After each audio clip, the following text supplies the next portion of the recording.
I'm Ted Seides, and this is Capital Allocators. This show is an open exploration of the people and process behind capital allocation. Through conversations with leaders in the money game, we learn how these holders of the keys to the kingdom allocate their time and their capital. You can keep up to date by visiting capitalallocatorspodcast.com. My guest on today's show is Michael Mauboussin, the well-known investment strategist currently plying his wares at Blue Mountain Capital. Michael joined me for the second time to discuss a new piece he published entitled, Who's on the Other Side? Our conversation dives into the work, discussing how investors can focus on process over outcome, the 4 types of investment edges, behavioral traits of individual and group portfolio managers, portfolio position weighting, informational edges in paying attention and complexity, principal agent issues that create cycles and opportunities during dislocations, the growth of private markets, and implementing strategic frameworks day to day. We close with a discussion of data analytics in the game of Lacrosse. Today's sponsor has in mind a fascinating way of getting your attention on an investment opportunity. Manny Friedman and EJF Capital are so passionate about the future development of the U.S. through qualified opportunity zones that he asked me to find a way to urge people with taxable capital gains to take a closer look at these investments. The government came out with the next round of regulatory clarifications on April 17th, and we now have answers to frequently asked questions that may have prevented investors from diving in previously. EJF has a fund that's investing in a bunch of projects across the country, but Manny's sponsorship isn't about his fund specifically. It's more about getting the word out so this innovative government program can be successful.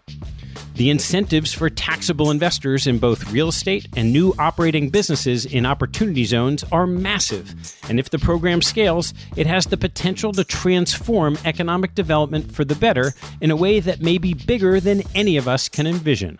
So that's it.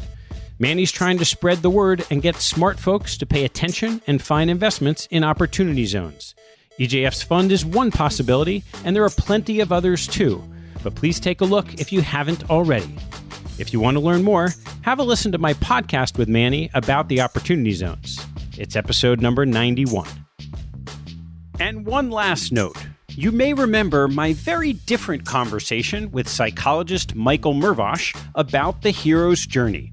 I've attached a replay of that episode on the feed. Start listening right at the 20-minute mark for a discussion of the journey itself in the mountains of West Virginia.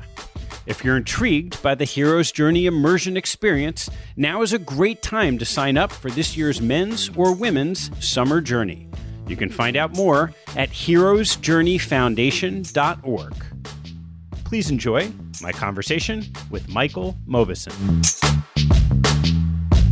Michael, great to see you. Great to see you, Ted. I want to dive into your recent paper. And as a framing of that, one of the things that you've talked a lot about is this concept of process versus outcome.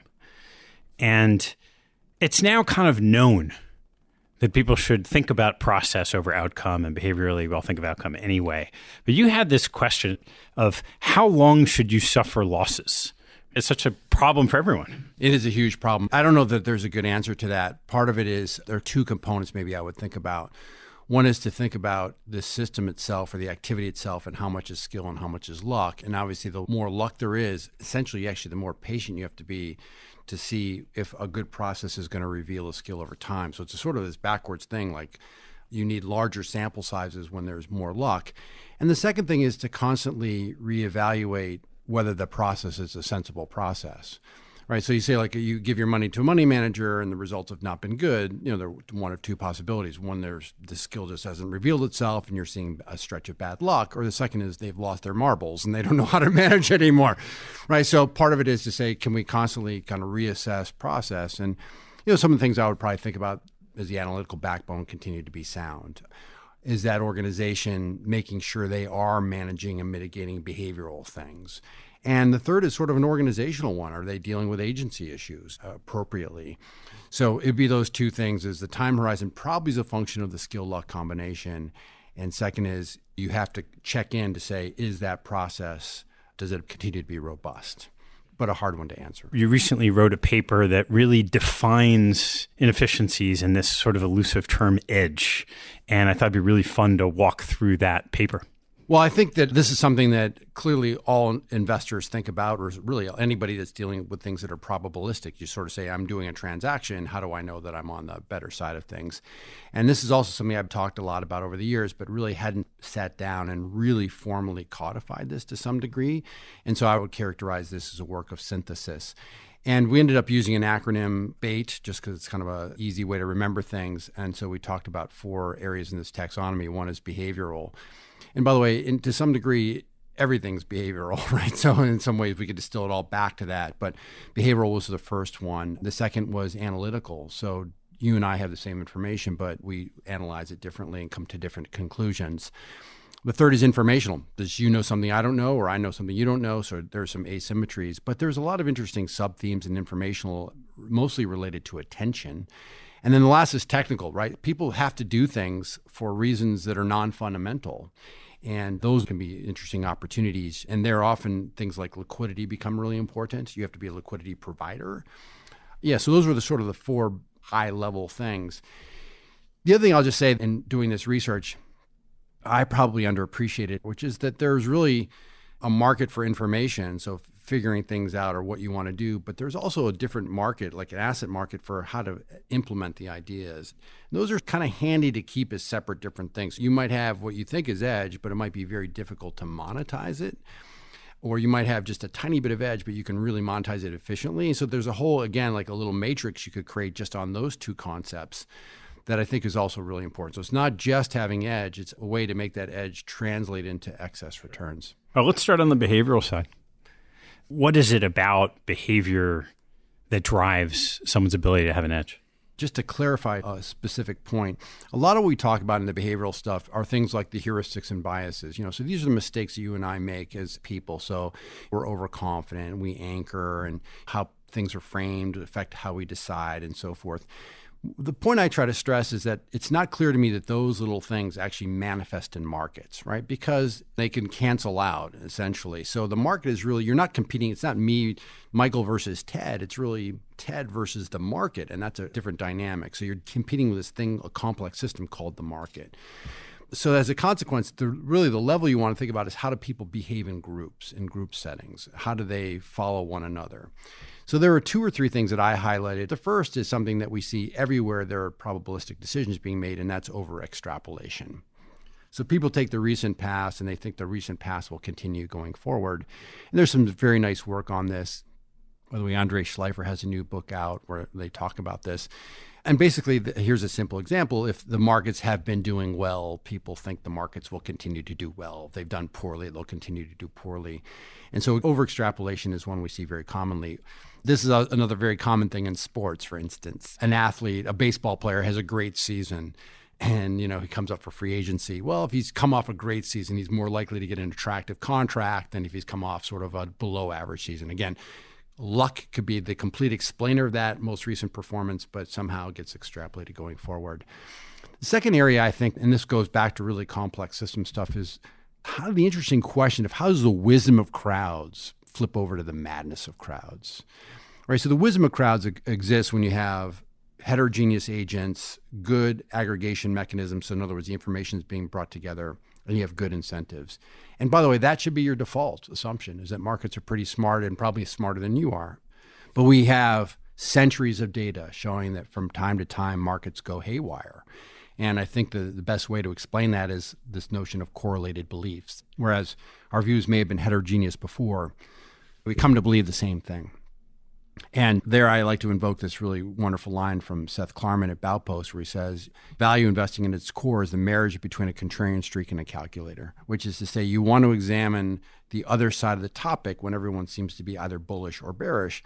But the most important piece is a calculator, which means that has led to an inefficiency, a set of expectations for that asset price that are too high or too low, which would allow you to take advantage of it. So just sort of being aware of that framework as distinct from sort of classic efficient market frameworks like rational agent market models or even arbitrage models, I think is a really, really rich vein to think about the behavioral stuff. When you put those 2 things together, You have over extrapolation of trends, and then you have the wisdom of crowds turning into the madness of crowds. It sort of dovetails right into this other paper you wrote on cyclicality, because you could see how those two sets of beliefs take a good idea to an extreme. How do you, as an individual or as an investment manager, think about, you're trying to modulate your own behavior as it relates to the market, and at the same time, you need to be aware that things happen in cycles because of group behavior. And you can think about this. Even corporate performance is quite pro-cyclical. Things like mergers and acquisitions, share buybacks, IPOs have historically been associated with high market levels, right? But on some level, that makes sense, right? Because when do companies have money? Is when they've been doing well, right? So in other words, there's some logic to that. And by contrast, M&A tends to dry up when you've had difficult times, IPOs dry up and buybacks dry up. Why? Because these companies are struggling, right? Or they don't feel as flush as they do. So there is that component of it. And right, again, it's just like anything in life, right? Investing is all about trying to find that middle ground, right? When everyone's getting really excited about something, you want to tone it back down. You're regressing, right? You're trying to regress toward the mean. And when people are really pessimistic, you want to bring it back up. But it's all very difficult. I mean, just to be super clear, it's very difficult behaviorally, because you think about March of 2009, so 10 years ago, you mathematically, the S&P had touched 670, earnings power is probably $85. You had credit spreads 1,000, VIX is going through the roof. And you say from a normalized point of view, this is an incredible opportunity. You don't need to go 4 digits on your HP12C to know that this is actually a pretty interesting time to invest. But the flip side of that is, if you were involved in markets, you just gone through a horrific period. It's conditional, right? And so you're saying like, gee, I can't afford to lose another 50% from here. This could be a real problem. And so even though the math is straightforward, I think psychologically and behaviorally, it's extraordinarily difficult. And again, when things are going really well, it's the same thing. The .com thing, your neighbor across the street is making a killing in internet stocks, and you're feeling like a chump, and you're like, maybe I can get part of that. And we saw that, by the way, Bitcoin was a classic example. So we saw that in late 2017. Same thing, is that people felt if they weren't involved, they were missing something monumental. And of course, they come in right at the last minute just to see the price swoon. But once you're able to define out, as you have, some of these behavioral characteristics of inefficiencies, what do you do to improve? Well, I think you try to monitor all these things. And that's why I would just anchor back on that Klarman thing, which is to say every time everyone seems to be uniformly constructive or pessimistic about something, you first want to dispassionately examine the other side. But the key thing is really going back to what is the asset price baking in. And, I say this with more than a dash of hyperbole, that the biggest mistake in the investment business is a failure to distinguish between fundamentals and expectations, which is to say, when fundamentals are good, we all want to buy. Welcome to the human race, right? And when fundamentals are bad, you want to sell. And really, the mindset you should have is that of a handicapper, a horse race handicapper. The fundamentals are how fast the horse will run. The odds on the tote board are what is priced in. And what you're really looking for is not winners of races, but rather mispricing in the odds. That's the key component to always introduce, to sort of ground this in a quality decision-making process. So whether you're totally managing all the behavioral things, I mean, it's hard not to be caught up in it to some degree, but that's one way to sort of ground yourself, to say, I'm going to be determined to always think about fundamentals and expectations as two separate things. And they'll inform one another, but they're separate things, and then make your decisions accordingly. How different is it when you have, say, a fund where there's really a sole PM compared to there may be a PM, but they have more of a group process? So there's interesting research on this, and I think this is relatively new findings last 2 or 3 years.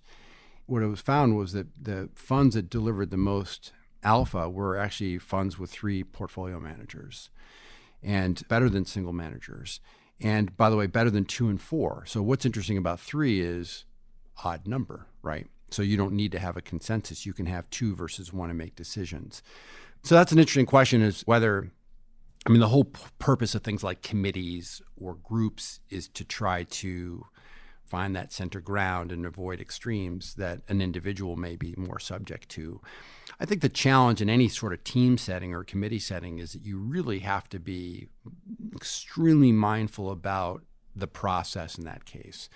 And so the first thing is to have a team of people, if you're going to say, let's say, do 3 for portfolio managers, that you really want to make sure you have cognitive diversity. So people that really do think about the world, maybe different sets of skills, maybe different personalities. And then the second thing is you really want to manage the process effectively, right? Which is the key to why you have group decision making is it allows you to surface all alternatives, vet them appropriately, and then decide. And so the point of a committee or a team is to allow you to do that as efficiently as possible. So I think whereas money management, the industry has evolved. By the way, in my career, it used to be almost all single manager PM funds. It was more than 3/4 of them. Now that's less than 1/4. So we've really seen a watershed change in the last quarter century.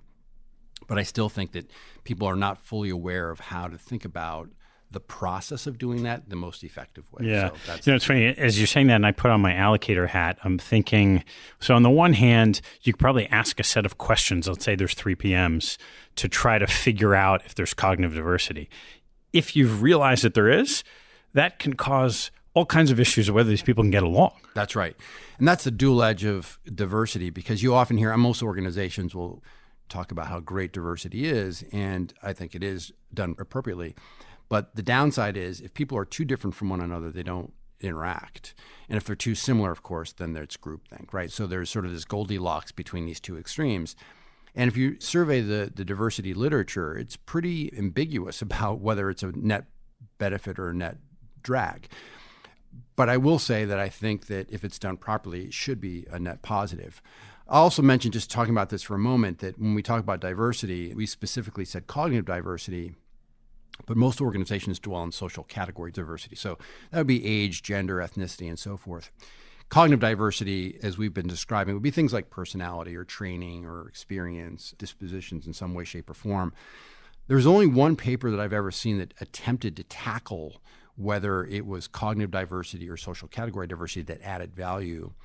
And what that paper found, and it was a couple thousand mutual funds, and it's hard to tag these things really super effectively, but what that paper found was that social category diversity was sort of a neutral, wasn't an additive or super negative, but the cognitive diversity indeed added value. So I would call that sort of a nascent framework for us. That's an area for additional work on that. But I think the key there is to say teams, committees, multiple portfolio managers can be really good, but you have to be very, very thoughtful about the people and the process in order to make that work for you. And if you're sitting across the table from a team, I mean, you sort of sit in this interesting seat where you're at a fund, but you also talk to lots of fund managers. How do you think you tease that out in a series of questions? Part of it, it's interesting, even on this cognitive diversity, it might be, I guess you can talk to people, but it might be literally just looking at their own backgrounds and what kinds of things did you study in school? What are your interests away from the office or what have you? So that might be as simple as something like that. And in terms of the process, I really would want to know that people are versed in the key components of it, right? And I will usually say it's the composition of the team, both in size and who's part of it, the process, and that's probably the nuts and bolts of it. And you say to me, where most processes break down, I think, is actually that. And it's often because there's a leader, he or she has a senior person, typically, and they either wittingly or unwittingly sort of undermine the process of surfacing different alternatives. And then the third is how you decide, right, which is kind of voting strategies. And once again, for example, a simple rule, if you're ever voting on something, it always should be independent ballots.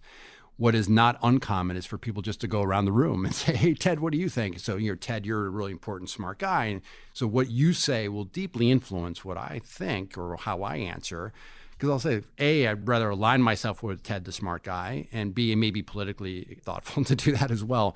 So some might be just examination from arm's length, but some might be to really to query people as to whether they really understand how to go through those processes as explicitly as possible. And again, I think it's rare that you'll hear people really be able to explain what they're doing. And you can even guide them a little bit on that. But that to me would be sort of how I might approach that. All right, let's turn to the next acronym, A, for analytical. There are a couple of buckets, and this is actually a very rich area. One is just that there's differential skill. And the example we give in the piece is there's been really good work by Brad Barber and Terry O'Dean on this, and that's just institutions versus individuals. And there's a really nice vein of work showing that when institutions compete with individuals, institutions tend to do much better. And one example, the Barber and O'Dean paper is on trading in Taiwan. Taiwan was a particularly nice data set because they could really identify the characters behind all these different trades, and they found that institutions delivered excess returns, individuals lost money. But you can see other examples of that, like participation in IPOs and other things. Now, the challenge is often that individuals are becoming directly less involved with markets. They're now working more through intermediaries, so that, while that's still really interesting, may be less relevant. The second thing is this idea of weighting information. And, I sort of got on this idea that I heard this story, and I think that it's maybe partially apocryphal, but it's interesting. So Bill Gates, when he was CEO of Microsoft, used to carry around a list of priorities for the organization. So it's called like the top 10 things we're interested in. And this is now the kind of early 1990s, and a few of his senior engineers go off to a conference, and it was about this thing called the internet. And they come back and they say, Bill, this thing called the internet seems like it's going to be a really big deal. And Bill goes, hey, look, it's on my list. It's number 6. See, like I got it covered. And they're like, no, Bill, you don't seem to understand. Like this should be number 1 with a huge gap, and then everything else follows. And I think that that's when Microsoft made a big pivot toward understanding the importance of the internet. And so there's an example where it wasn't that he didn't have it on his list. He did, but he had it in the wrong spot, right? And this is very much akin to position sizing your portfolio, right? Like you and I can have the exact same 25 stocks, but what we know is how we size our positions will have a huge impact on how our portfolio performs over time. So there's one interesting thing, and this goes back to sort of the stuff on overconfidence, which is you can think about 2 dimensions. One is sort of the strength of a signal. So for example, if you flip a coin 10 times and it comes up tails 7 times, that's a strong signal, right? And then the other is a validity, which is based on basically sample size, right? So you say 10 flips, that's probably not telling me all that much. So there's an example. If you have strong strength and low validity, like small sample size, people tend to be overconfident. So you flip that thing 10 times, they go, it's a tails biased coin, right?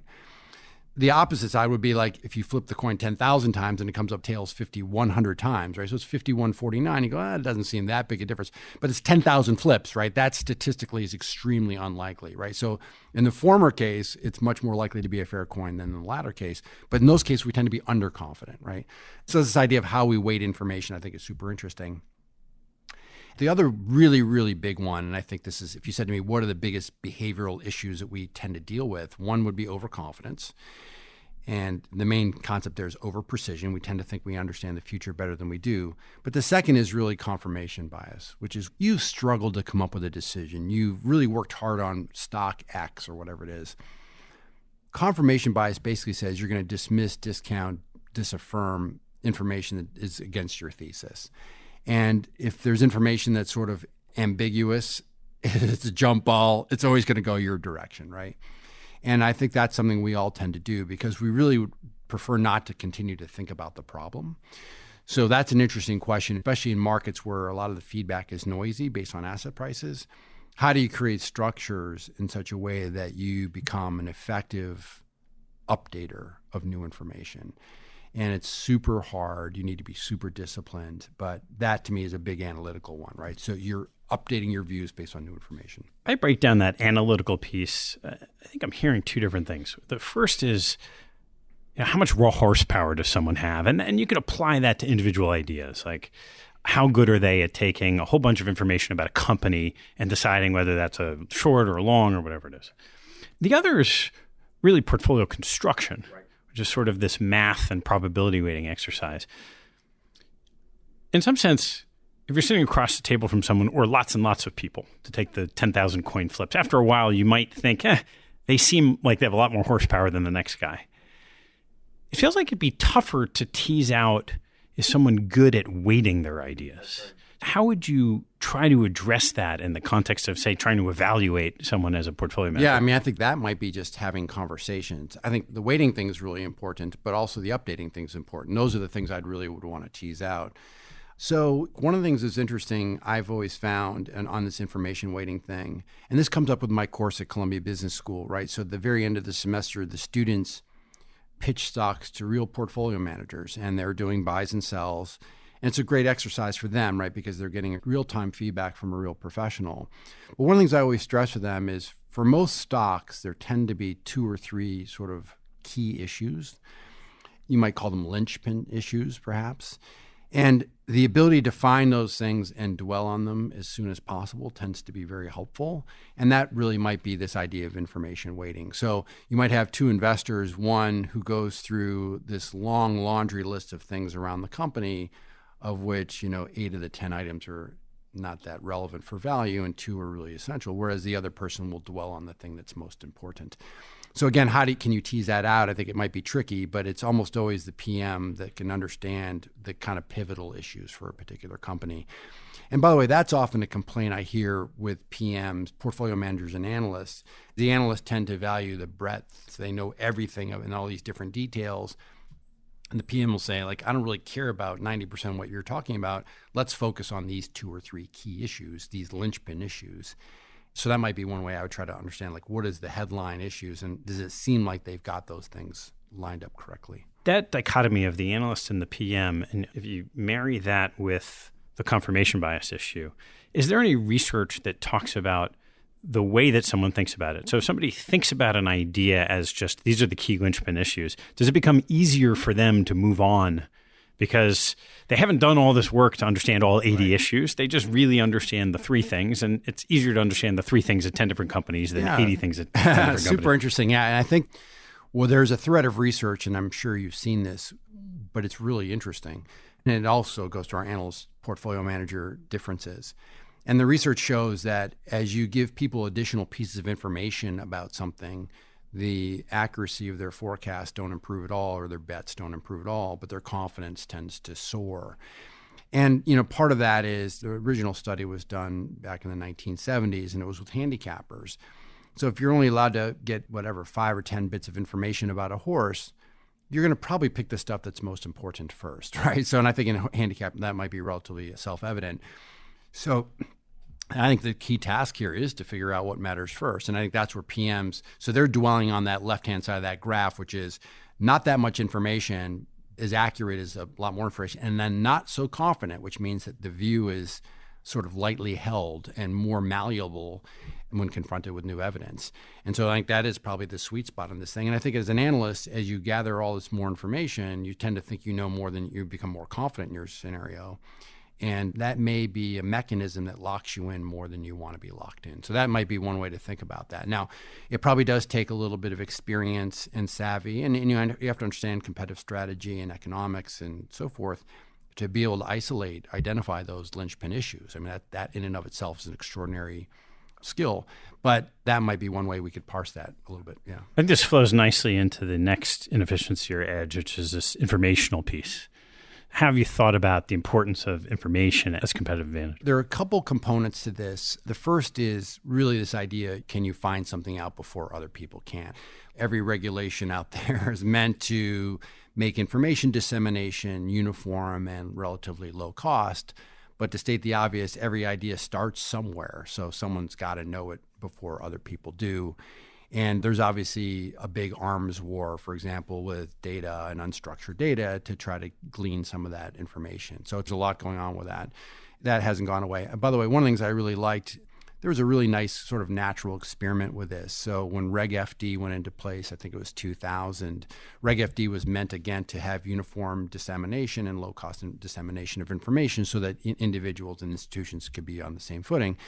But one group that was exempt from that was actually credit analysts. And so equity analysts were getting the same information. Whereas credit analysts were able to get sort of inside baseball. And it turns out the importance of credit rating changes went way up after Reg FD, which is super cool. So that was an example of asymmetric information. Market recognized that was important.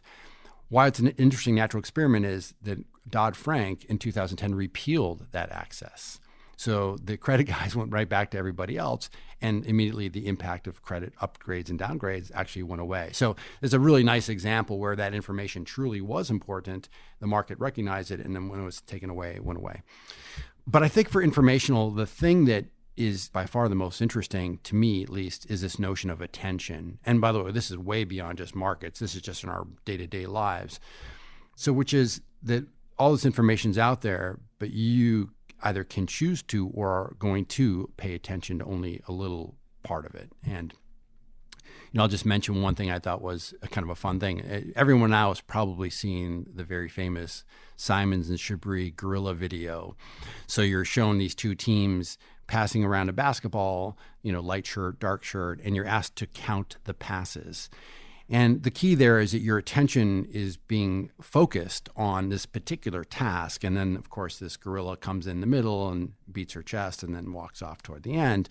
And many people do not see it. So what's also kind of interesting is I was just looking at this over the weekend. I'm reading this book by Eric Topol about healthcare. And I was reminded of this, that there was a study with radiologists. And so they show these radiologists these lung x-rays or scans, I guess. And they actually superimposed a gorilla in the corner of it. And it turns out that 83% of the radiologists failed to see the gorilla. Now, what's also cool is they have eye tracking software, and they can note that about half the radiologists who missed it looked right at the gorilla, and they didn't see it. Now, again, they're not looking for gorillas. They're looking for cancer, right? So the attention issue. So the point is that what you pay attention to is super, super important. And by the way, there's a really interesting line of research on how attention can really affect your happiness. What you pay attention to can affect how happy you are as a person. So attention, I think, is a big deal. And that's something that remains certainly wide open. And the last area that I think, and it's related to this, but there's certainly also research showing that very complex situations tend to be difficult for people to sort out. So, for example, there's research showing, for example, if you think about a value chain for an industry, so companies and suppliers and so forth, that if one part of the value chain, so for example, if a customer does poorly in an earnings report, for instance, it likely indicates that the supplier is going to do poorly because they're obviously interconnected, and the market can be slightly slow on the uptake on that. Now, again, these are areas that people have identified, and I'm sure it's gotten more efficient, but still there's some evidence that complexity tends to create opportunities for those that can decode it more effectively and trade on it effectively. How much, as more and more active managers use data analysis, artificial intelligence, whatever the buzzword is, for using computers to take what they know to be fact patterns in their brains and making them faster? So you think about something like paying attention, how much does that advantage go away as the attention of computers becomes longer duration than just, say, high-frequency trading? So I would just say this, and this actually reaches back a little bit on one of the points we try to make in Analytical as well. I think a lot of it has to do with time horizon. So my sense is that a lot of natural language processing and computers and so forth will allow some parts of the market to be very efficient in the short run. You can make shorter term predictions. And that will probably make that aspect of the market more efficient. And by the way, as a discretionary manager, I'd be very loath to try to compete with those kinds of folks. I don't want to compete with the Renaissance Technologies or Two Sigma, certainly on their playing field. They're really, really good at it. The flip side is if you said like time horizon, like if I'm looking out 3 to 5 years, a much longer time horizon, it's not inconceivable that Ted, you and I get together in a few years and, we would say like the future is going to be electric autonomous vehicles. Make this up, right? That's not implausible at some point in the future. Well, what will the world look like? And what are the primary, secondary, and tertiary effects of that happening? There is no program that can help you, computer that help you do that, because this is not in the data, right?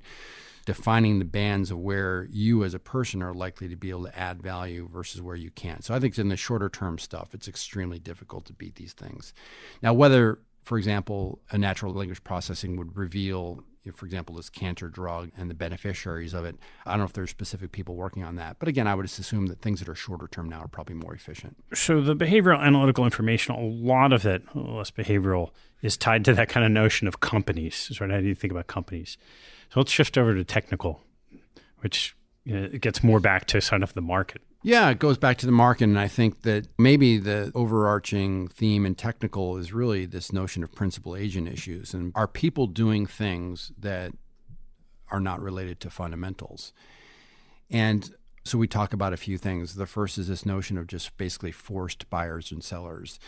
One of the models I like a lot with your Yale connection is John Giannakopoulos' model on the leverage cycle. And the story is pretty straightforward. You sort of have these optimistic people, for whatever reason they're optimistic, and they have access to leverage. So they buy a particular asset, they drive it up, they use leverage to do that. And then in John's story, there's some sort of bad news, some sort of shock, which has the asset price go down. So now all of a sudden we get this, the positive feedback on the way up becomes positive feedback on the way down, is that those people have to sell some of that asset, it goes down, and then they get margin calls. And so when they get margin calls, it forces them to sell more to get their margin back, their debt to equity back in line. But then there's another factor, and this is what John really emphasizes, is the terms of the margin become more onerous, right? And we saw this even in the housing market. But in other words, I would lend you 80 cents, you put up 20 cents of equity. Now I say, no, I'm going to lend you 50 cents, and you have to put 50. So in other words, you have to sell even more to meet our new stringent margin requirements, and that compels the asset price to go down. So that positive feedback on the way up and positive feedback on the way down is a great example. Now, these don't happen every day, but some of the biggest things we've ever seen are related to the leverage cycle. And I think that was sort of a central actor in what we had in the financial crisis. The other example I've always been fascinated with is arbitrage. And but you go back to sort of how do we get to market efficiency? There are sort of three classic ways to do that. One is sort of mean variance. So we have rational agents that go around and understand their preferences and buy and sell accordingly. I don't think anybody really believes that cartoon version, but it's a really nice sort of benchmark from which we can depart to understand how markets work. But the second argument, I think, is where most finance professors would be, and this is sort of the absence of arbitrage. There are no $20 bills lying on the street. And so if there are aberrant price gaps between price and value, that there are these arbitrageurs who cruise markets, who buy what's cheap and sell what's dear and bring prices back in line and collect a little toll along the way.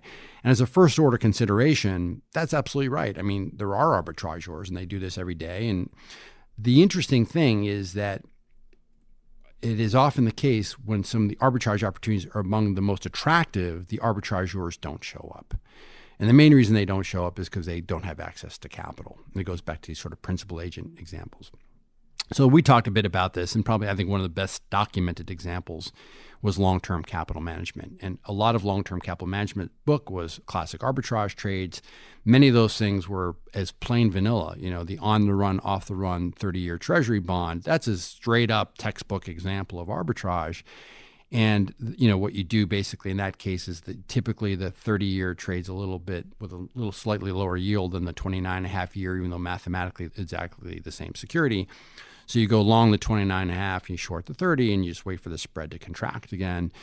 Well, the spread widened, again, classic arbitrage, and the arbitrage didn't show up, and the spread just kept getting wider and wider. And of course, this is a very levered position, and so long-term capital management ended up being in a lot of trouble.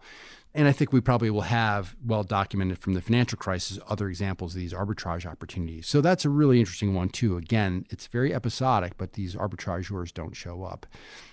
And the last thing I'll say that I've always found interesting, I think some of this has been diminished in recent years because of technology and trading and so forth, but this idea of demand shocks.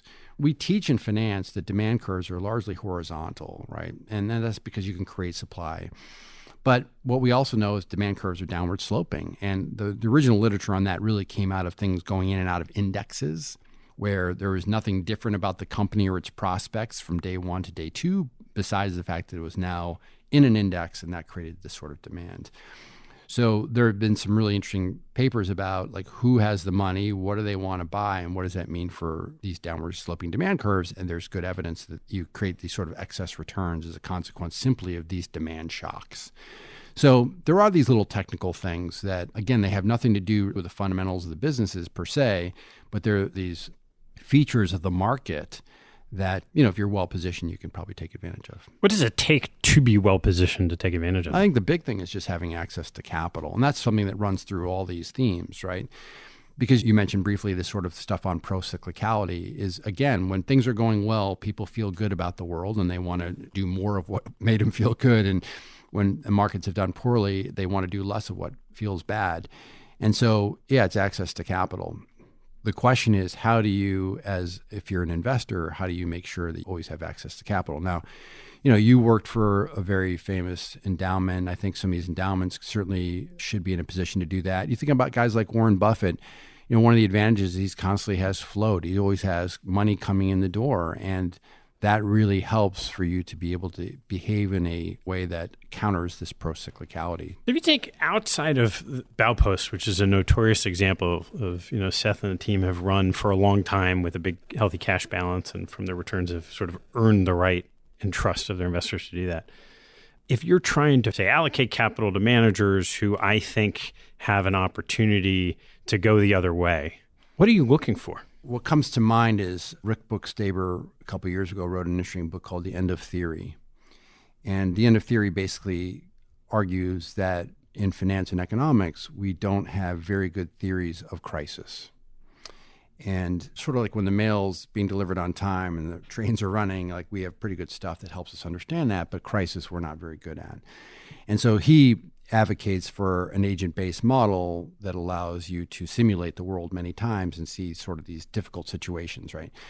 But he had a really interesting little discussion toward the end where he said it's almost like a Ulysses contract, which is to say you go to a sovereign wealth fund or whatever it is, some organization that has capital, and you say to them, listen, here are certain either price levels or spreads for credit or whatever it is where if this happens, we want you to give us money. And we, in fact, want to do Ulysses contract with you. We want to say if the credit spreads get to 1,000 basis points or whatever the number is, we're going to come and ask you for X dollars. And we want you to write the check. And by the way, you're not going to want to write the check, right? Because you're going to be freaked out. And so some mechanism like that, the question is whether you could create these sort of pre-commitment contracts that would allow you to act in these situations. And by the way, I'm reminded, I mean, this helps me think about like this great work by Atul Gawande on checklists, right? This great book, The Checklist Manifesto. And if you read the book, I mean, there's sort of like two different kinds of checklists. One is called a do confirm, right? So you got to go about your job, and then every now and then you stop and pause and say, can I confirm that I've done all the stuff I was supposed to do? But the second kind of checklist is called read do. And the read do says, like, something bad's happened. You're freaked out. The left engine on your airplane is dead. You go to the checklist and it says, read, left engine dies. Here's what you do in this order. And the reason a read-do checklist is really helpful is it takes the emotion out and gives you an action plan. And I think we need something akin to that in the world of investing, which is take the emotion out, have an action plan, and allow people to act on these things. Now, look, maybe someday the world will end, but so far the world hasn't ended. So I think more times than not, these kinds of pre-commitment contracts could be really helpful for people. How do you handle, there's this dichotomy of the preconditioned contracts to handle a crisis. But then on a day-to-day basis, when we're not in crisis, you still have some of these sort of more micro technical opportunities. Yeah. Those tend to be not as large, right? Or not as difficult to deal with, right? And look, we, like many other investment organizations, have people that do this all day. So they're in and out all day trying to think about these kinds of things.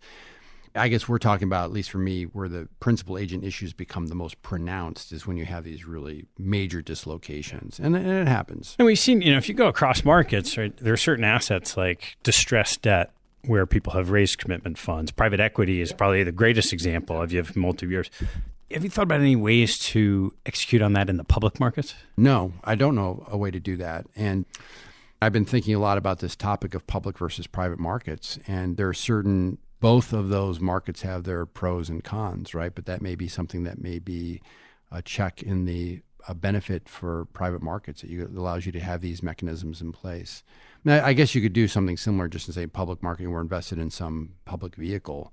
And if we have, again, preordained, whether it's some magnitude of some drawdown or some valuation levels or some combination of these things, that we go back to our pre-commitment contracts. But I'm not aware of anything. Like you said, you do see it much more in private stuff than you do. What are your thoughts on private markets since you mentioned it? We wrote a piece a couple of years ago about the decline in public companies, and a lot of it is smaller companies moving out. But one of the points I thought was interesting is just taking a step back and saying, you're the CIO of Yale, let's say in 1975, and you want exposure to U.S. equities.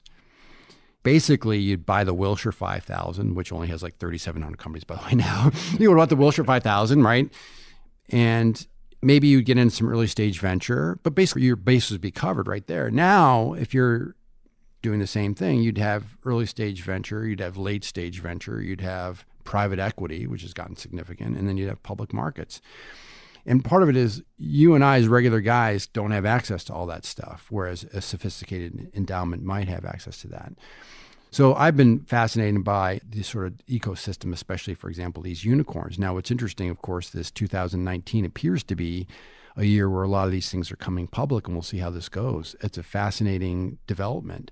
But the notion that you could be a multi-billion-dollar valuation company, raise hundreds of millions of dollars in late-stage venture, and by the way, even to the degree which you can cash out employees so they can monetize. I mean, all the mechanisms that used to be crucial to be done by public markets, now many of these things can be done privately. I think that's really interesting. Now, that said, I mean, you go through different asset classes. I mean, I think, private equity, these multiples are going up on what these guys are paying to acquire businesses, and there may be some justification for that. But these are sort of the interesting dynamics, is to say it's been a great asset class. Is the party been going too long, kind of thing? When we last recorded a podcast, you had pretty much just arrived here at Blue Mountain. There's a lot of really interesting structural things we've talked about. What's it been like on that side of your day job, sort of taking these frameworks and seeing how they apply inside this organization? Yeah, I think a lot of it for most investment organizations, what we've been talking about, I hope should be mostly mom and apple pie for people, right? In other words, there's nothing here that should be shocking.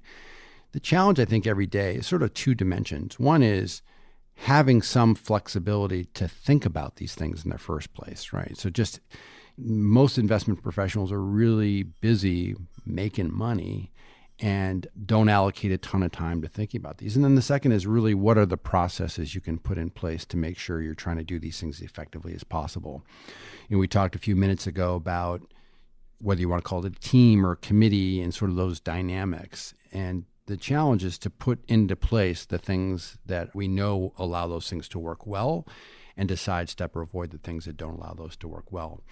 Who's on the other side? The name of this report, it does sound like a very basic question, but it's a really interesting question, is every time you do something, ask that question, right? And you should hopefully have a satisfactory answer for it. It's just, again, that's just like a discipline thing versus anything else. So the other thing about our industry in general is that, and this actually goes back to principal agent issues, is that sometimes people feel like they have to do things.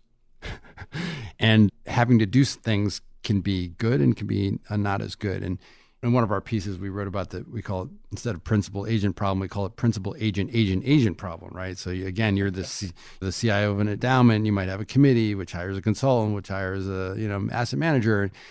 And then alarm bells, if there's poor performance, alarm bells come up and down the chain. And the committee doesn't say, like, let's do nothing. They always say, like, we should do something, right? So this notion, and by the way, I think it's a Western thing, maybe an American thing too, like this notion toward action or activity versus doing nothing. So sometimes just sitting on your hands is the best thing to do. And it's very difficult when you have a number of folks which may not be completely aligned in terms of the end objective. Those are sort of the interesting things. So in your day-to-day now, as Andrew brings you in and you have a fantastic organization, there's a lot of ideas getting done, do you get brought into meetings to evaluate? How have you integrated into the process? It's really two parts. One would be just to make sure that, a lot of it is like just make sure the processes to begin, analytical processes are good, right? So if you have an investment idea, have you, like we talked about before, are the proper ideas being prioritized? Is the presentation clear and so forth? And then a lot of it is, it's process stuff on how group decision making would work. And then there are lots of little sub projects. Like you want to make sure that, for example, your analytical processes are uniform across different teams. So I mean, these are mundane things, but do we calculate return on invested capital calculate the same way? Do we calculate cost of capital the same way? Just to make sure that everyone's communicating using similar language in such a way that allows us to make comparisons and choices from one thing to another in an effective fashion. Well, we can't sit down without talking something about sports. And so I thought, a couple of weeks ago, I interviewed Paul Rabel. I know you were a lacrosse player in college. So I actually, relative to other sports, know very little about lacrosse. So if someone is going to tune in June and July, whatever it is this year, and watch the PLL on television, what are the key, so if you're doing data analytics on lacrosse, what matters for success? So lacrosse is actually not dissimilar conceptually, I think, to basketball. It's more complex, right, because there are more players, but it's conceptually very similar to basketball. There are a couple interesting differences, but it boils down to possession and possession efficiency. So how many possessions? Now, the reason it's different than basketball is after scoring a goal, you have a contested possession in the form of a face-off. And, hockey face-offs, but lacrosse is it's a real specialization. There are guys that just take face-offs. So if you have an amazing face-off guy, you essentially make it and take it, right? You score a goal and then you can get the ball back and just do it over and over. What does it take to be an amazing face-off guy? Yeah, so physical, I mean, these guys are, and by the way, there are people who are really, it's gotten very specialized. Yeah, I don't know, quick hands, good center of balance. I don't know what those guys do exactly. But it's possession efficiency. And then if you break down possessions, at least on the offensive side, it would be typically what we look at is shots per possession. There's two other weird things about lacrosse. One is you can run behind the goals. Unlike basketball, you can run around. And the reason that's interesting is because it changes the defensive dynamic. So in basketball, the basket's always to your back if you're facing your offensive player and you're playing defense. In lacrosse, the ball could be behind you. It could be behind the goal. So you have to sort of swivel your head back and forth, which is interesting. And the other thing in lacrosse, which is weird, is if you shoot wide and it goes out of bounds, the closest person to the ball gets the ball back. So it's like essentially a free offensive rebound, right? You get the possession back. So how many shots per possession, and then shooting efficiency is probably the single biggest thing. So, and it's like basketball. How efficient are you in shooting?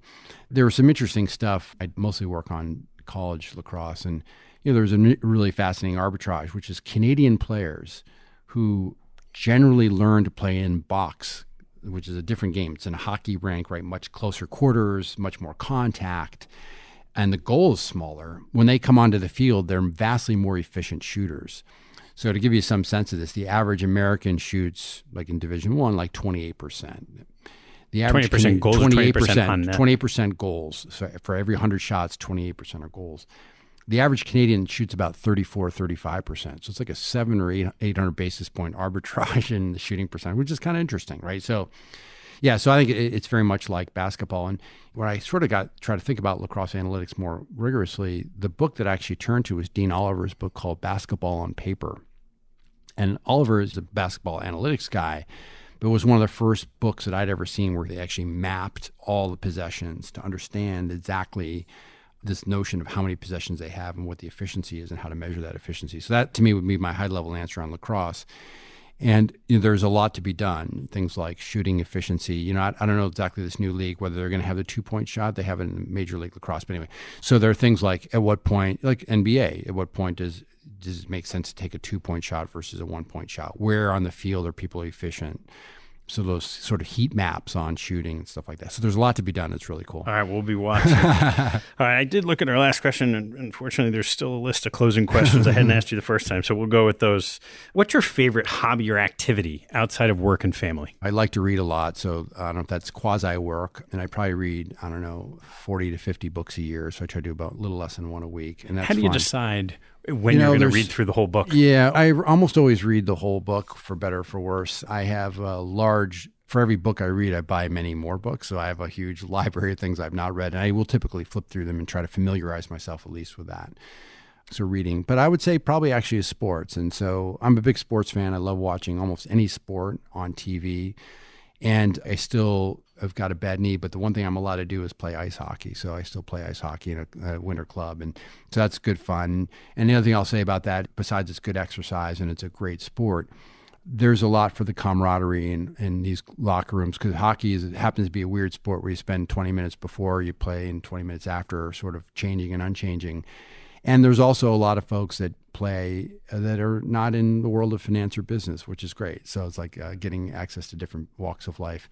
So yeah, I would probably say reading and sport. Like love to travel and all that kind of stuff, but those would probably be the big ones. So I think, I play in beer league hockey too, and I have not succeeded in getting any of my teams to not pull the goalie after reading Cliff Astis' paper. Exactly. But it is funny because it's like I'm like a nerd on this, so I almost always know my plus minus. Even though in a pickup game, I keep track of my plus minus. I'm like, I don't know if we could start doing Corsi calculations for the different players, but I think about these things analytically. It's like, okay, probably should not worry about these Cliff Astis analysis. What's your biggest pet peeve? Well, I'm sure my wife would say it's how people load the dishwasher in our house, but that's probably not what you care about. I think in our business, I think the one thing that it's very easy to be superficial about lots of topics. And usually when you dig into something, there's a lot more subtlety and nuance than people perceive. So especially when I'm reading things, and it's funny, even when I do a lot of the research I do or what I write about, it's often synthesis. And we do some stuff that's new, but a lot of it's synthesis. And it's funny, I'll read a book and I'll say, oh, that's awesome. And then I'll go back to it. And when you start to push on the details of it, you're like, I don't know, it's not really that, it's either not that deep or not that tight. So that would be, I don't know if it's a pet peeve, but that's something that I would say is suboptimal. And in all the reading you do, is there any reading that you almost never miss? So probably, I was thinking about this one too. The author there are probably two authors who I never miss. And one is Matt Levine at Bloomberg. And that guy is an absolute genius. And, look, he takes topics that are certainly, they're obviously sort of topical things, but breaks them down in a way that's very intelligent, I think, and often very entertaining. So he's clearly super smart, and his writing is really fun. And the other one's Michael Lewis, who I think probably not all his work is of the exact same quality, but the guy's just an amazing, amazing storyteller, and he's got an amazing nose for interesting topics. And so I marvel at both of those guys, how talented they are and what they do every day. So those would be two guys I would point to. All right, what is your favorite motto that teaches a life lesson? So this is going to be very nerdy. So I went to high school that was run by Benedictine monks, and all of us had to take Latin, which I was not good at. But there was a quote that was some of the monks would talk about, and it was called, the quote is age quod agis. It's Latin.